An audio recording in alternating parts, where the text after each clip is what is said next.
Shalom, perkenalkan nama saya Reni Mawati Gia, NIM 22010438, semester 1 grup B, matkul dasar-dasar manajemen.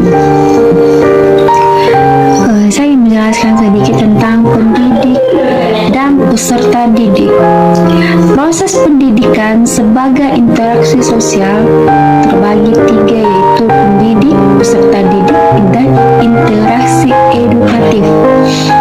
Pendidik adalah tenaga kependidikan yang berpartisipasi untuk menyelenggarakan pendidikan dengan tugas khusus. Sebagai profesi, pendidik peserta didik adalah anggota masyarakat yang berusaha mengembangkan potensi diri melalui proses pembelajaran pada jalur pendidikannya. Pendidikan dalam lingkungan keluarga, contohnya itu pendidik dalam lingkungan keluarga itu individu atau sekelompok individu yang berkedudukan sebagai orang tua atau saudara dari peserta didik, khususnya ayah dan ibu. Materi pendidikan dalam keluarga adalah terbagi tiga, yaitu pendidikan budi pekerti, pendidikan sosial, pendidikan keterampilan. Selanjutnya, pendidikan pada lembaga pendidikan formal, contohnya itu seperti pendidikan pada lembaga formal yaitu guru, dosen, konselor, merupakan itu pendidik karena profesi. Dengan demikian, tidak setiap orang dapat menjadi pendidik pada lembaga ini. Selanjutnya, ada seperangkat persyaratan yang harus dipenuhi untuk menjadi pendidik pada lembaga pendidikan formal, yaitu kualifikasi akademik, kompetensi, dan sertifikasi.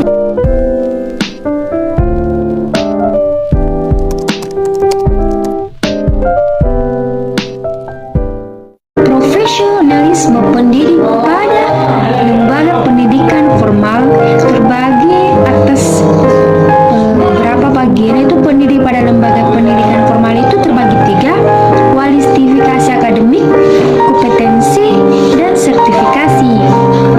Kualifikasi akademik pendidik yaitu terbagi dua, contohnya pendidik pada lembaga pada anak usia dini, pendidik pada program sarjana atau memiliki kualifikasi akademik minimal magister S2. Terus selanjutnya pendidik pada program magister harus memiliki kualifikasi akademik doktor S3. Kompetensi pedagogik, contohnya itu seperti memahami latar belakang keluarga sebelumnya dan masyarakat peserta didik dan kebutuhan masyarakat dan kebutuhan belajar dalam konteks kebinekaan budaya. Terus kompetensi pedagogik, contohnya itu menguasai teori dan prinsip belajar serta pembelajaran yang mendidik, merancang pembelajaran yang mendidik.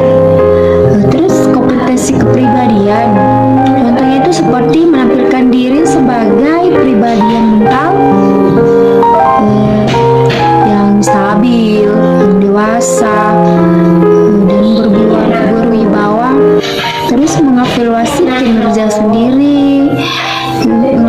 Kinerja sendiri ini contohnya ya mulai dari diri sendiri sih, kinerja sendiri, pikiran sendiri. Mungkin itu kira-kiranya sih. Terus kompetensi sosial, berkomunikasi secara efektif dan empatik dengan peserta didik dan pihak-pihak yang terkait. Contohnya ini kita harus berbicara dengan efektif dan empatik dengan peserta didik. Dalam segi apapun itu, kita harus tetap percaya diri kepada paling nomor satu di saat kita berkomunikasi gitu. Terus kompetensi profesional, menguasai struktur dan materi kurikulum bidang studi. Sebelum kita menyampaikan segala sesuatunya, setidaknya kita harus mempersiapkan diri agar di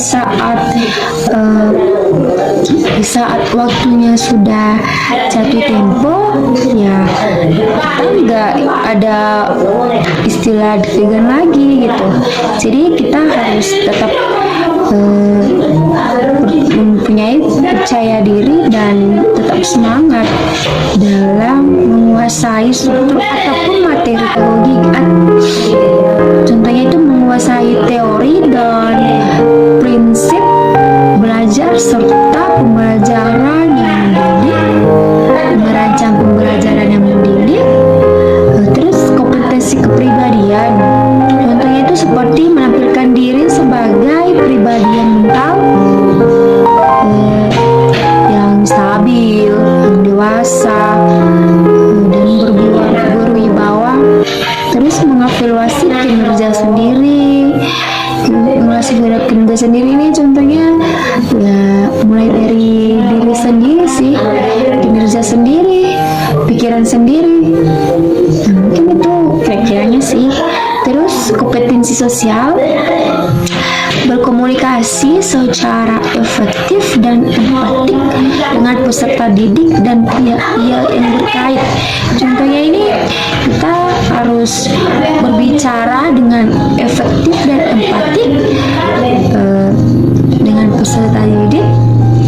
Dalam segala apapun itu, kita harus tetap percaya diri paling nomor satu di saat kita berkomunikasi gitu. Terus kompetensi profesional, menguasai struktur dan materi kurikulum bidang studi. Sebelum kita menyampaikan segala sesuatunya, setidaknya kita harus mempersiapkan diri agar di saat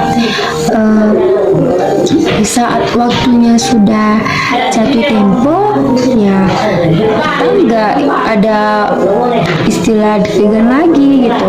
Jadi kita harus tetap mempunyai percaya diri dan tetap semangat dalam menguasai struktur ataupun materi kita selanjutnya. Terus pendidik pada lembaga pendidikan non-formal, contohnya itu seperti pendidikan non-formal ini diselenggarakan bagi warga masyarakat yang memerlukan layanan pendidik yang berfungsi sebagai pengganti, penambah atau pelengkap pendidikan formal dalam rangka mendukung pendidikan sepanjang hayat. Terus peserta didik itu ada hakikat peserta didik dan karakteristik peserta didik. Baik, sekian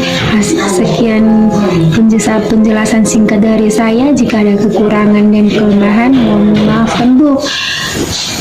Sana sini masih banyak keterbatasan. Terima kasih Bu. Shalom.